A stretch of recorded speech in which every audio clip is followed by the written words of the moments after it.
Namo tassa bhagavato arahato samma sambuddhassa. Namo tassa bhagavato arahato samma sambuddhassa. Namo tassa bhagavato arahato samma sambuddhassa. Buddhang dhammang sanghang namasami. Good evening, lovely people, or whatever time it is for you that you're listening. This is a guided meditation. We will have some time together to meditate, to sit and relax and have a good time. We're all non-perfect people, all in a non-perfect world, and we are all trying the best to make the best of life, and especially people who are meditating, we try to improve ourselves, try to make our minds more wholesome, more kind, more open to others, and more happy and more generous, and all these nice beautiful qualities we can develop through meditation. Nobody ever comes to meditation hoping to become a more angry and selfish person. So that therefore I'm always so happy to see people wanting to meditate, whether they do it at home or come together somewhere, or now we are doing this online. It's always a nice thing, and it's a good thing to have a little bit of structure in meditation, and therefore these guided meditation classes run every week by the BSV, Buddhist Society of Victoria, are very helpful, because not so much maybe because of the particular instructions you might get, those may be useful, but it's also useful to have some a little bit of structure for some people. That can be very helpful.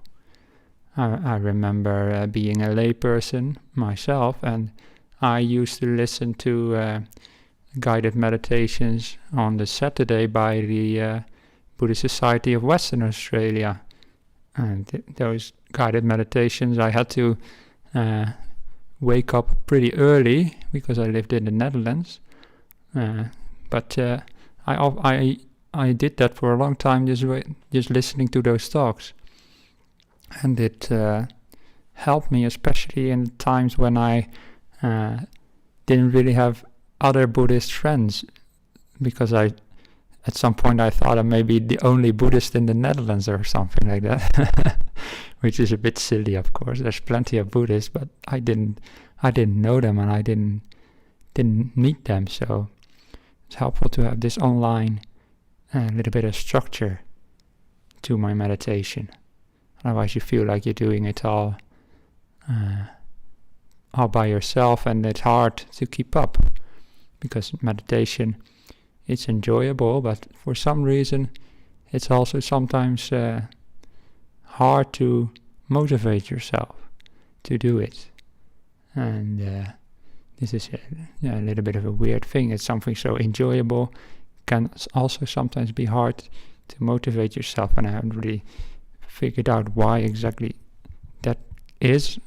Well, definitely many times now as a monk I don't have problems with motivation at all. I just want to meditate, sit down, and just want to do it. But even as a layperson, I already enjoyed meditation, but it was harder to find the motivation. But this structure always helped, so therefore I'm very happy to give this talk for the people online, also for the people. There's a few people here now staying in the monastery. Also happy to guide them in meditation. I think it's a wonderful thing to do. But the problem with guided meditation, I mean I talked about some of the benefits, is having the structure and having some group feeling and that kind of thing.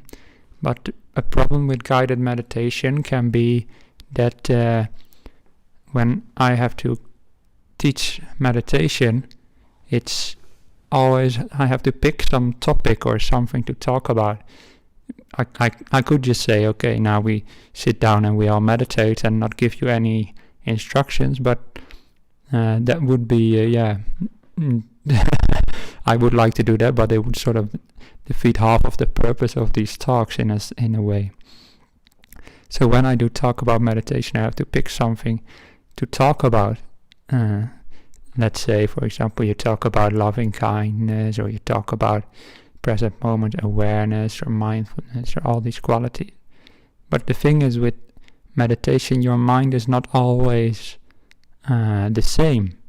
So one of the skills to develop in meditation is to be able to recognize your state of mind and have a skillful response to whatever is going on in your mind. And therefore all these different techniques you have to apply at different times.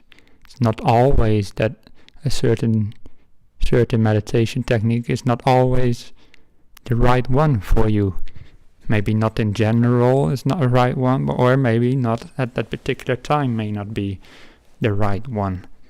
You see also in the suttas, for example, when the monks ask the Buddha questions about falling asleep during meditation, or on the other hand, getting restless during meditation. Those are like two opposites of the mind.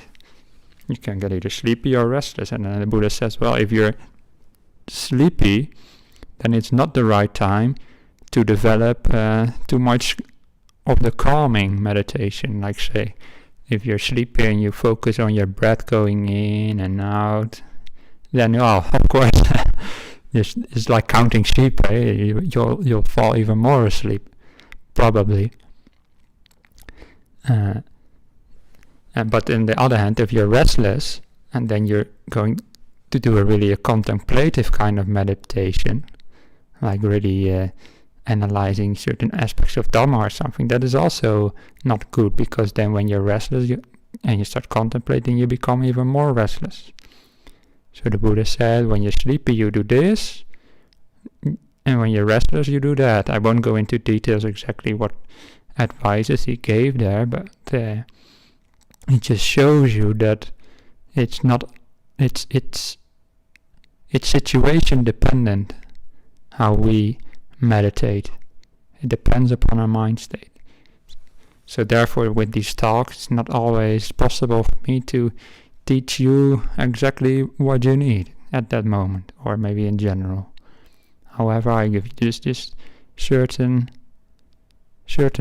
tools that you may apply in general in your meditation. Maybe you don't need them right now, but you'll need them maybe at a later point in your meditation practice, and they may be useful then. So that's just a bit of a disclaimer about these guided meditation. If I teach you anything that doesn't suit you right now, then please feel free to just do something else. Meditate, don't listen to what I'm saying, but just do your own kind of meditation. I would be very happy if you do that, because then, as I said, the most important thing about this guided meditation is the structure. Anyway, I just wanted to talk today a little bit about the aspect of meditation, the tool of meditation that in the Pali is called mudita, and the mudita means rejoicing in the happiness and welfare of others, or also of yourself. You could also enjoy rejoice in your own welfare or well-doing. So I could give an example of this is, for example, when people go out of their way to be generous. For example, they come all the way to this monastery out of town, and they travel a long way and to do something good, and you see it makes them happy to come here and help out the place, or donate some food for the residents here. and you see them, makes them happy. And this is a great opportunity for me to also be happy, because I see other people be happy. I reflect on that, and then I feel also happy. This is what is called mudita in Pali, but that's just a word. But in English, I think the best word would be rejoicing in happiness of others. And the reason I want to talk about this is because I've actually been practicing that meditation earlier today in my hut. And the reason that I have been doing that is that yesterday something happened in Perth which is very worthwhile rejoicing. And that is namely the ordination of some bhikkhunis.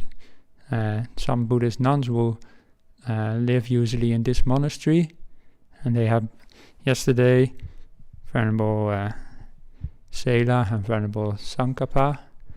They have taken on the full ordination as Buddhist nuns, and that is something that always makes me very, very happy to think about and to experience people becoming nuns or monks. It's a wonderful thing. When we had the ordinations of nuns before in Perth, I always try to go to the nuns' monastery to see the ordinations.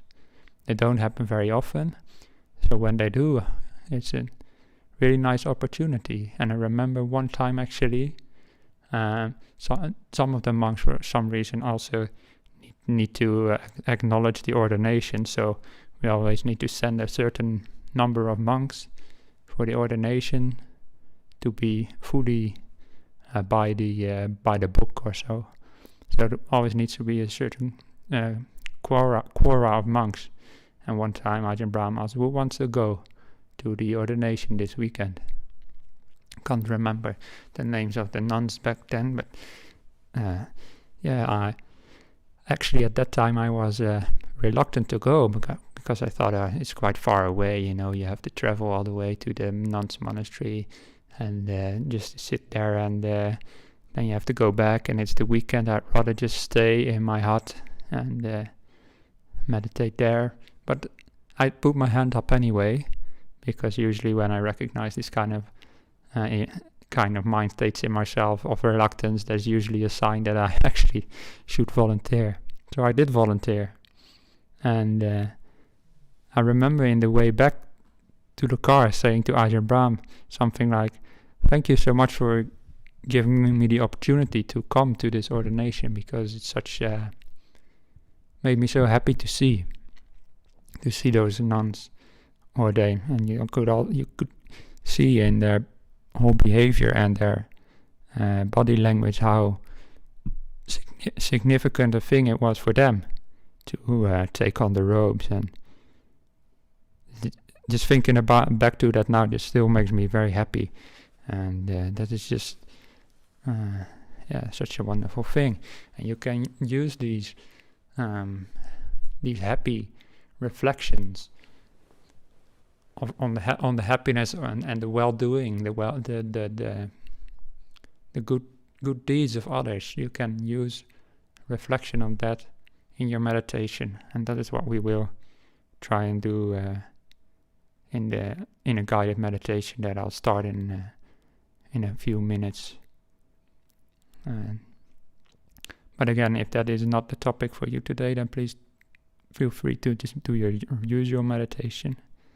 Also, just a reminder that you can ask any questions on the live chat, I think it is, and then please keep those questions to meditation. And also, if you have to make a choice now between asking a question, typing it out on your computer, or closing your eyes and just joining me for a meditation, then please choose the latter. Yeah, just have a nice meditation instead of asking more questions, because I know these questions are always endless, but the answers don't come from the mouth of a monk or nun The answers always come from inside, deep inside, from yourself.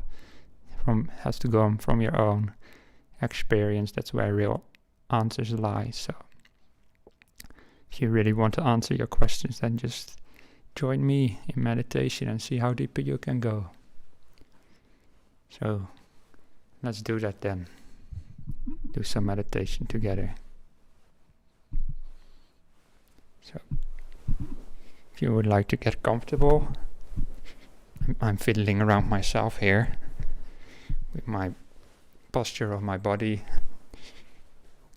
the cushion below me, because I know I'm going to sit here for 45 minutes meditation. Better start out with a decently good posture that I can maintain for that length of time. I don't want to have to keep fiddling around with my posture too much during the meditation, because it can be a bit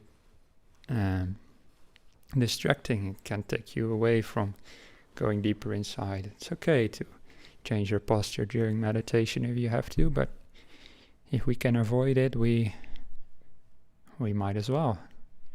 So therefore, always start your meditation by just focus on your body.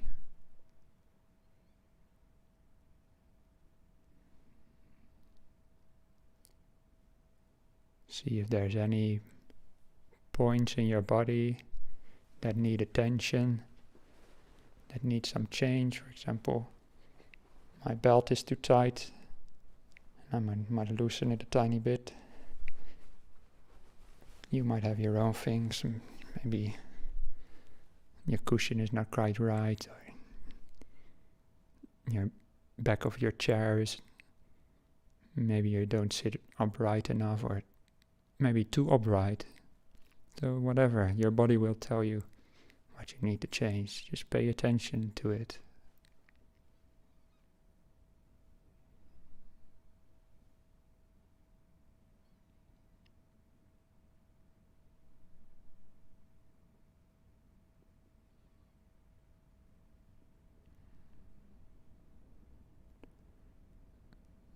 See if there's any tight or painful areas in your body.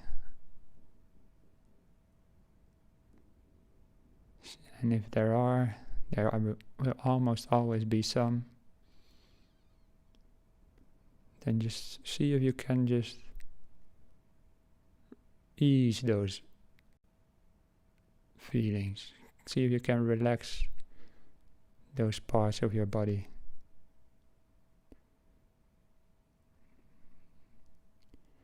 By sending acceptance and kindness, gentleness to those parts of your body.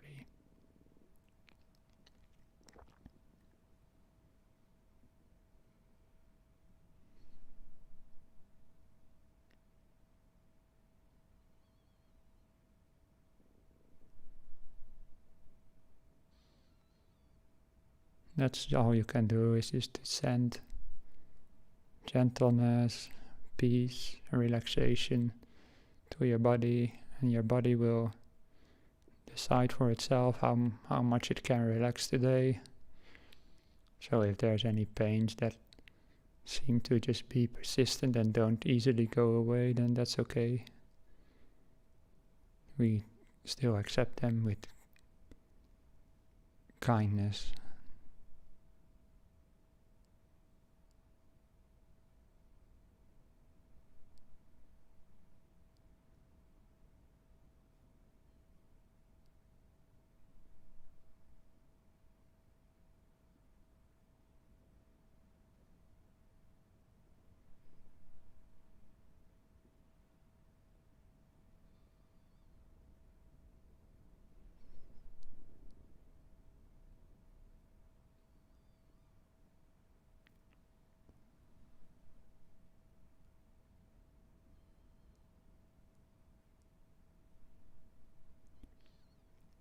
Just stay with your body and ease any tightness, any discomfort.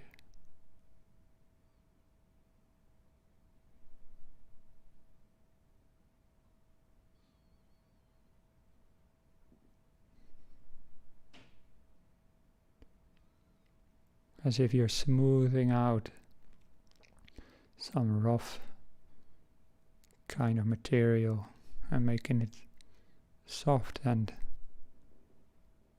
nice to the touch. In similar way, you smooth out all the coarseness in your body, making it feel nice.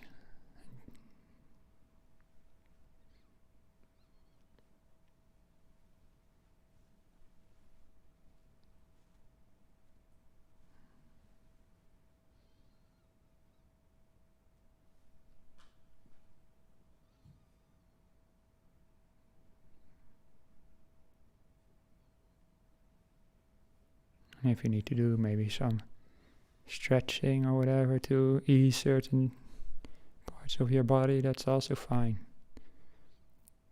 You don't need to sit still from the moment you start meditating. If you need to move about a bit, best do it in the beginning.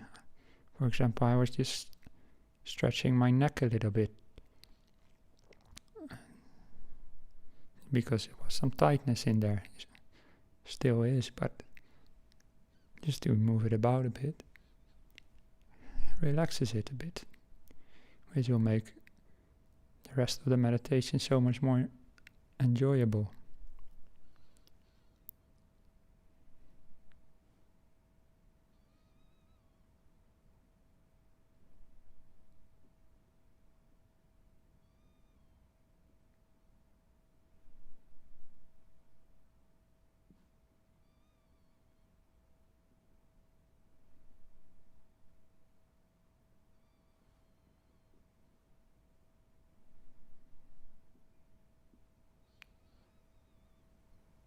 So, with our body more relaxed than at the start, we can move on and do other meditation topics. You can stay also with your body for longer periods of time, relax it more deeply and deeply, which is also a wonderful thing to do. But today I feel like doing this meditation of rejoicing because it brings so much happiness. So, what kind of thing can we rejoice in? We can start by being happy that we are sitting here, that we have the opportunity to meditate, and that we are willing to do the effort to sit down, close our eyes, and actually to spend the time in this activity of meditation. As I said, it's such a wonderful thing that people try to improve themselves, and we can also be happy that we ourselves are actually doing this. It's not something to take for granted.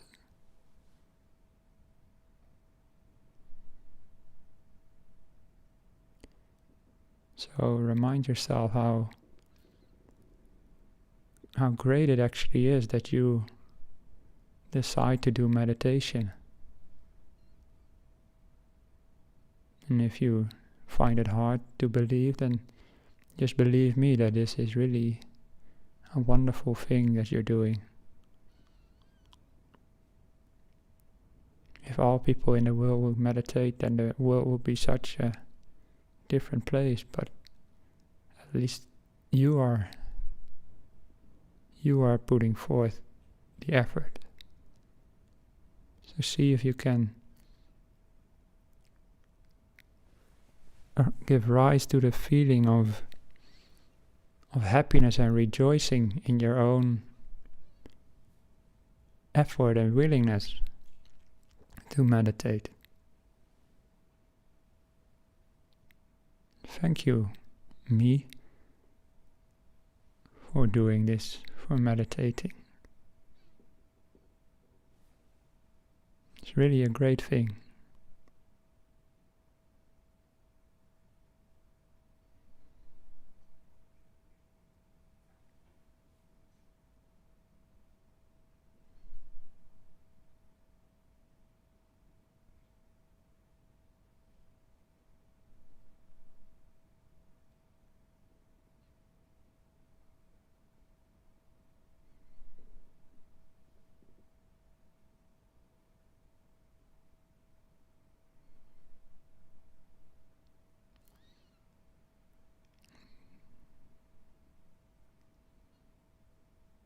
Then we can also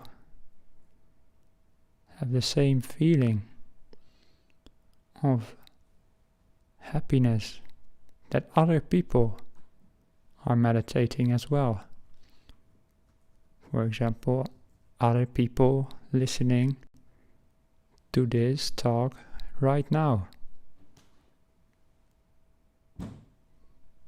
I know there's at least a few of them because they are here. Don't know how many are online, but whoever are there, we can rejoice in them. They are doing meditation. They are trying to improve their minds, be a better person.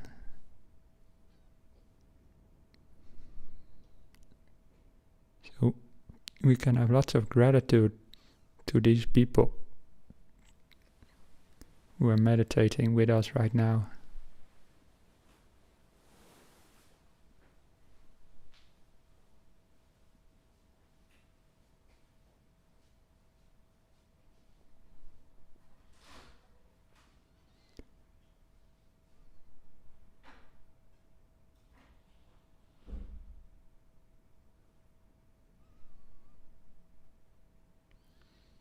So please don't forget to put a smile on your face. Just the physical act of smiling also brings a mental response of joy and happiness. And we can send this joy with the thought that other people are meditating just like us.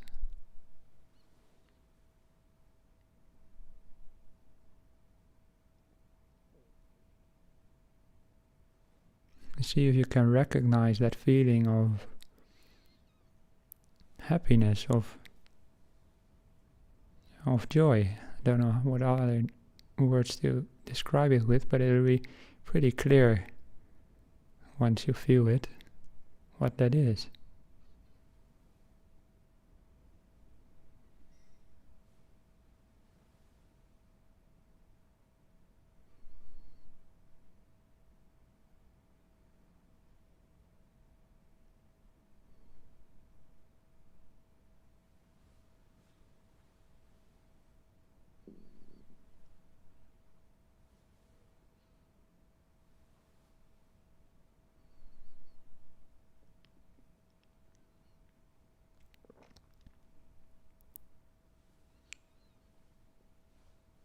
We can also reflect upon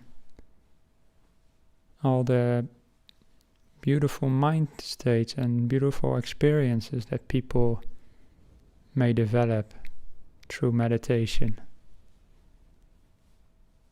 Some people get really life-changing states of bliss and joy out of meditation. And we can also rejoice in that, in the happiness of those people, of other people.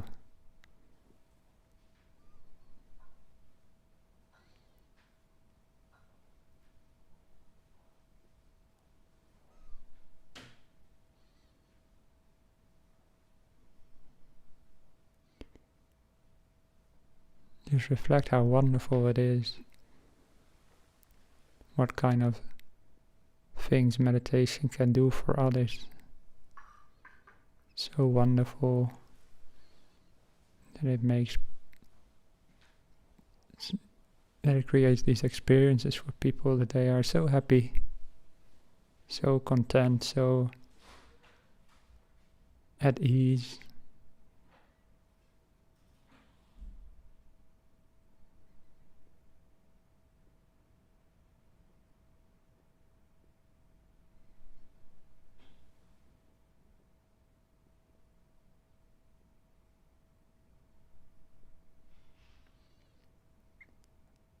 I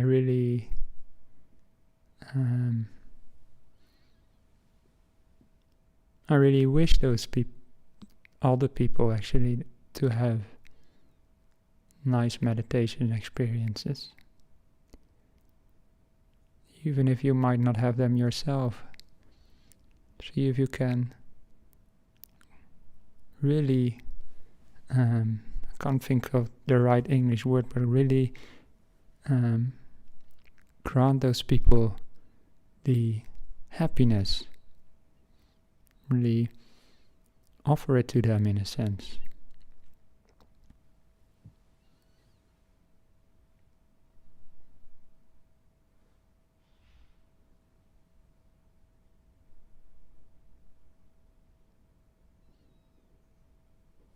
You can almost imagine sacrificing your own happiness for the happiness of others.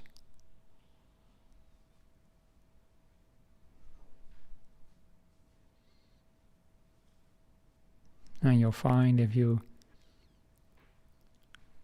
grant or wish upon others' happiness,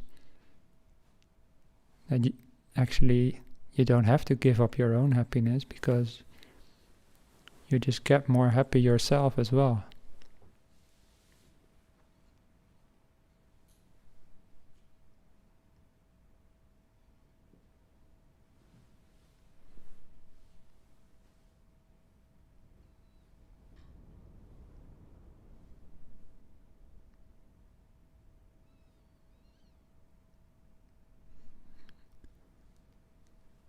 And it's also possible for people to have such deep insights from meditation that it leads them away from suffering.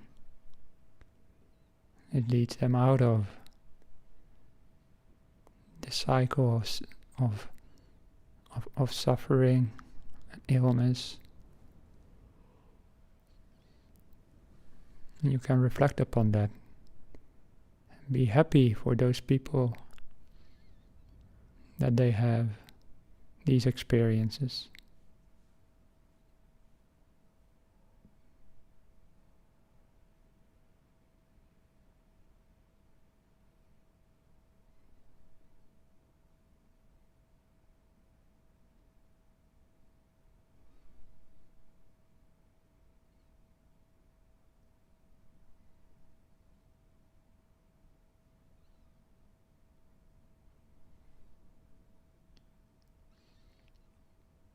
Or you can reflect upon something that happened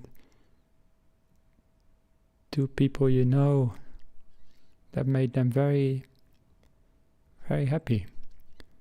For example, the ordination of the bhikkhunis yesterday is something that made me very happy and that triggered this talk. But you may have your own personal experiences lately of people you know who have had some sort of good fortune, some sort of good thing happening to them. And by reflecting upon those, you can give rise to so much happiness.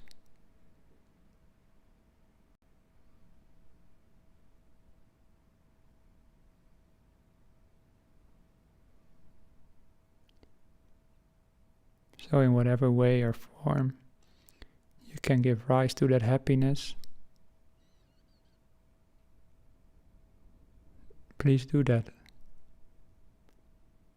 But don't. It's best not to spend the whole time just thinking about these kind of things, but once you really have a solid foundation in the happiness, in the feeling of mudita inside of you, once you really have it quite strong, then you can stop all the reflecting and thinking about other people, and instead just take upon that feeling as your meditation object, and in quiet, without thinking, just taking up that feeling of happiness and holding it close to your heart, and letting it grow stronger and stronger. So for the next 25 minutes or so, I will also stop talking and thinking, and I'll do exactly that, and encourage you to do the same. Just develop this feeling of happiness and take it as your object of meditation. So in 25 minutes I will guide you out of the meditation and ring the bell. But for now, we're just gonna sit here and enjoy all the lovely feelings that we've given rise to.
coming close to the end of the meditation. Before you stop meditating, always take a few minutes to reflect upon your meditation by asking yourself how you feel now compared to before the meditation. So how do you feel?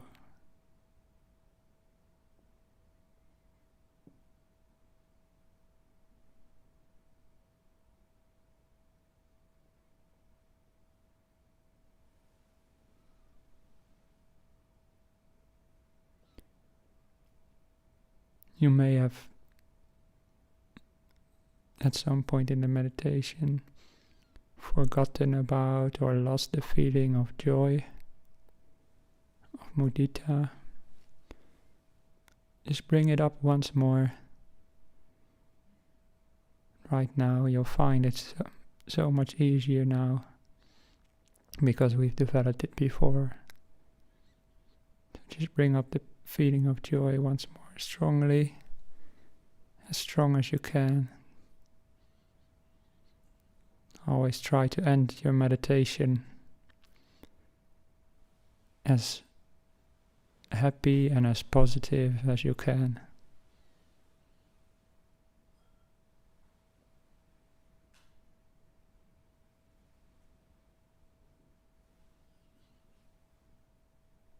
And thank yourself for this practice you've been doing.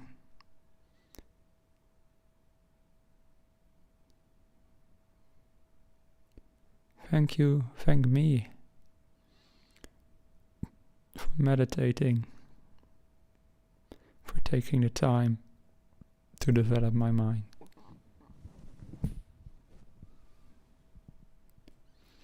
I will now ring the bell 3 times, and the 3rd bell, it's time to open your eyes and come out of your meditation.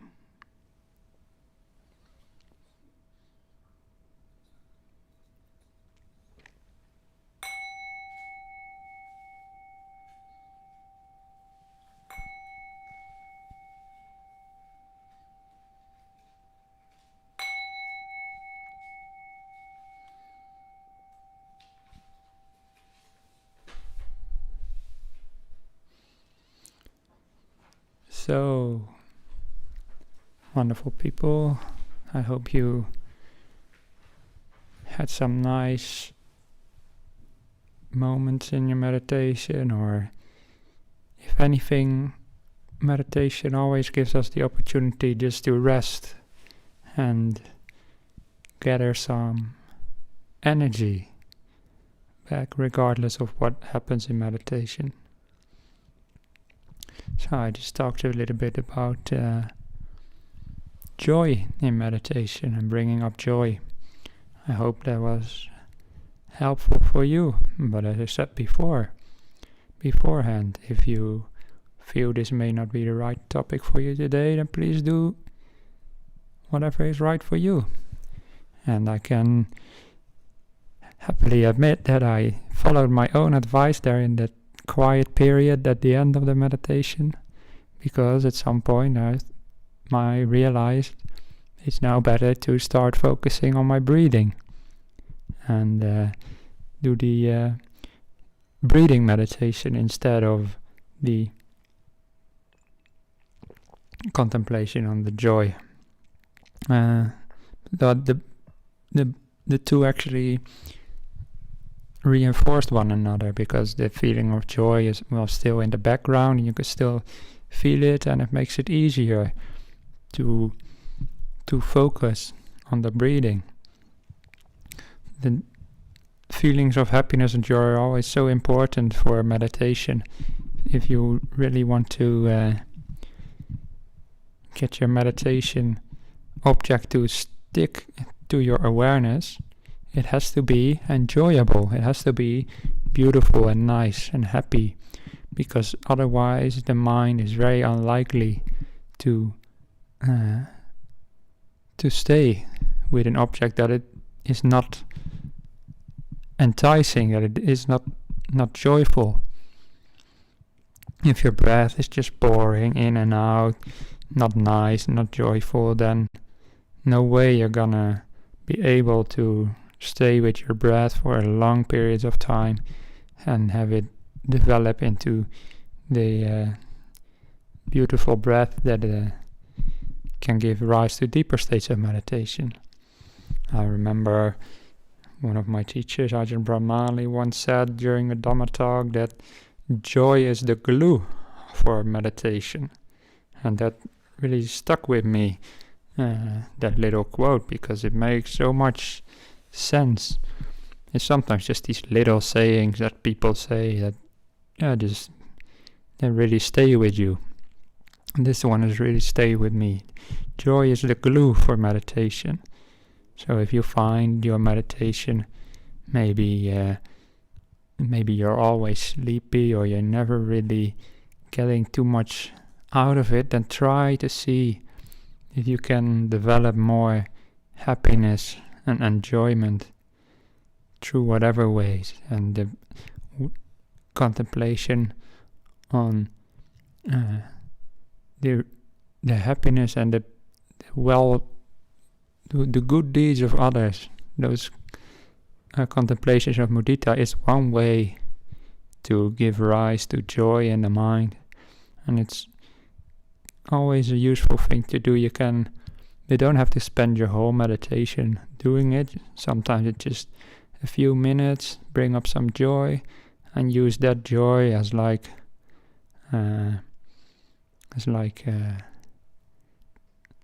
kindling to ignite the rest of your meditation. So the rest of your meditation is fueled by that joy and will become much more easy. So I will leave you with those reflections today. If there is any questions, then I'm happy to take them. I'm sorry if I can't answer all of them, because sometimes you get a lot of questions. It's already getting a bit late here, so we'll just see what we can. Also, we'll try to stick to meditation questions, questions that are about your job or your partner, or not for now, maybe for another time, but we try to see if we can ask questions about meditation, please. Thank you, Bhante. Yes, we have received 2 questions so far, both of them on meditation. The first one is, to be honest, Bhante, because of trauma, meditation is not enjoyable at all. So does this mean it is useless for me to do meditation? Meditation is never useless. It's always useful. Even if sometimes it's not enjoyable, and we can still meditate, we can still get lots of benefits out of it. But I don't think that it is impossible for you to enjoy meditation, because whatever traumas there may be, you don't have to allow them to come into your meditation. One important thing about meditation is that it gives us the possibility to change ourselves, and also to change the way we look upon the past and upon things that may have happened to us. And you will know probably that meditation is nowadays also used in in hospitals and by psychiatrists to treat all sorts of mental problems people have, and these will include also trauma. So by meditation you can also learn to be more skillful with dealing with the past. Not only that, but also in meditation, what I usually teach, I didn't do that today, but usually I teach at the beginning of the meditation to make a determination to let go of whatever happened in the past and to not worry about what might happen in the future. So if you really make this determination and you really get into it, then the present moment is all there really remains in your awareness. And in the present moment, there's never any possibilities for trauma, because the trauma is something you relive, something from the past. It is not something that has to be always there. If you really get into the present moment and really realize that the present moment truly is all there is,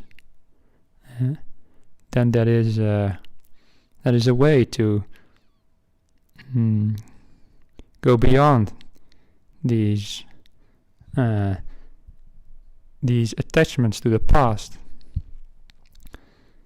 Because it's really true that the present moment is truly all we have. Sometimes you really feel this very strongly in your meditation. You just know, for example, that if you're breathing in and out, that the breath is all there is. There isn't even a previous breath or a next breath, let alone something happened earlier today or something that happened earlier in your life. All those experiences are only just memories, and they are not real anymore. And through meditation you can learn to let go of the past and become a more living more in the present. So I would definitely say that you're definitely not wasting your time doing meditation. It's always a good thing to do, and I would say especially if you have traumas, and keep up the meditation. And there is always ways to meditate that bring joy. Whether you have experienced bad things or good things in life, you can always bring up the feeling of loving kindness for people close to you, which is another way to bring up a lot of joy in your meditation. So I say, please keep meditating, and you'll find that gradually over the years you'll be a more happy and joyful person. I'm sure of that. So please keep meditating. Next question, Bhante. Sometimes when doing metta or this type of joy meditation, the joyous feelings don't seem to come up. So should one keep trying to bring them up, or move on to something else? Yes, as I said at the beginning, sometimes what I teach you during these guided meditations is not the right thing for the moment, because your mind just doesn't feel like it, or maybe it's not inspired at the moment to do that kind of thing. And as I said, I can't really help that. I can't always teach the right thing for you at the right moment. So therefore, I already said, if you want to do something else during this meditation, and please do so. And that was exactly because I expected people to not be able to give rise to the feeling of joy always. And that is nothing wrong with that. I have the same myself. I don't always feel inspired enough to do this kind of meditation. It just now it happened that ordination of the nuns really inspired me and really made me happy. So sometimes you just need something in your life to happen for the meditation of these kinds to really take off. It's also a bit similar with metta. I also do loving kindness meditation. Sometimes also just doesn't really fit the moment, doesn't really work for some reason or the other. Maybe you're just for me it almost always works, but when it doesn't work is maybe I am a bit more annoyed than usual, or with just in general, maybe a bit grumpy and got out of the wrong side of the bed, as they say. And then you just don't want to feel loving kindness, because it just doesn't work on that particular time. And then it's okay as well. I mean, the last thing you should do is to force your mind into whatever you think it should be like. Meditation should never be about force. It should always be it should come natural. And said in the Anguttara Nikaya Sutta, it's natural for joy to come, and you don't force the joy to come. Yeah, and there's also many other ways to develop the joy. You can do the metta or the mudita. You can also reflect upon the Buddha, Dhamma, Sangha, if that is something that inspires you. You can reflect upon the generosity of yourself or others. You can reflect upon your good behavior, the precepts you may keep, all the that you have been a good person. Yeah, you often focus on it's natural for people to focus on the bad aspects of themselves, but try to not do that. Try instead to focus on all the good qualities you have, and there will be many. I'm pretty sure, otherwise you wouldn't be listening to this talk right now. So that's another way to bring up the joy as well. To focus on your sila, as they call it, your good qualities, your good behavior. And but sometimes all those ways of bringing up joy are just not right for the moment. You can also be a bit too tired, and it's better just to sit and relax and just gather some more energy before you start doing this kind of more contemplative kind of meditation. So yeah, don't worry if it doesn't always come up. It's also a matter of experience. When these kind of meditations, if you don't do them very often, and maybe for some of you this topic of mudita, of rejoicing, is new to you. You may have never done it before, or very rarely, and in that case it will also be less likely to give you a lot of beneficial effects. It's the same with metta meditation. I remember a long time ago, well, long time for me, I was quite young still when I first started meditating.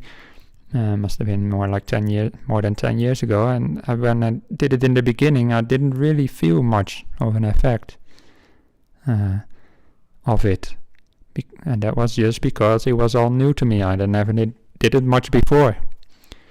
Didn't do much metta meditation. Well, didn't do anything before, at least in this life. So, I thought it wasn't really working for me. But that wasn't the fact that the meditation wasn't right for me. It was just that I hadn't developed it much yet. So my mind wasn't used to it. And I just needed to do it more. And now, after doing it for so many years, it's come so easily to me.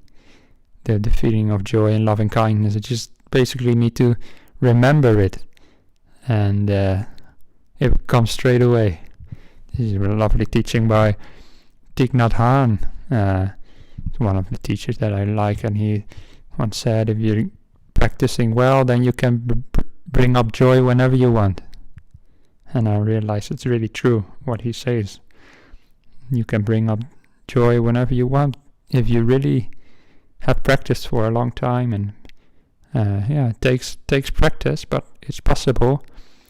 And you always the most important thing is take it easy. Don't expect great results in the beginning. Just give yourself the time to develop these things, but also don't give up too quickly. Don't think, it doesn't work for me, this metta or this mudita, just because you tried it a couple times. Just keep coming back to it. Try it every now and again, and you'll feel you'll get more skillful at it. Meditation is a skill.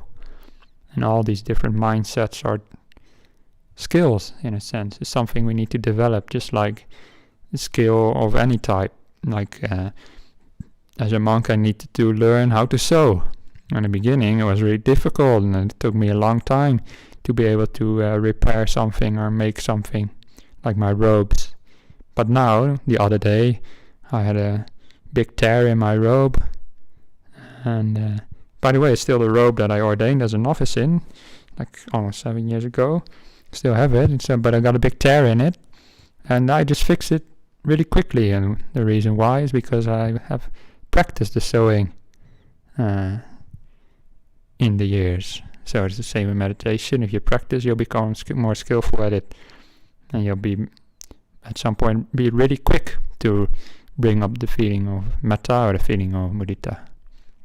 So that's basically saying don't give up, keep trying, but also sometimes it's not the right moment, and just better focus on another meditation object, and you just have to find your own wisdom in that. So I hope that helps the person who asked the question. That's all the questions we have today, Bhante. Thank you. Very good. Then I thank you all for meditating with me, and brings me much joy. You're all meditating there, and I will maybe see you another time. So sadhu, sadhu, sadhu.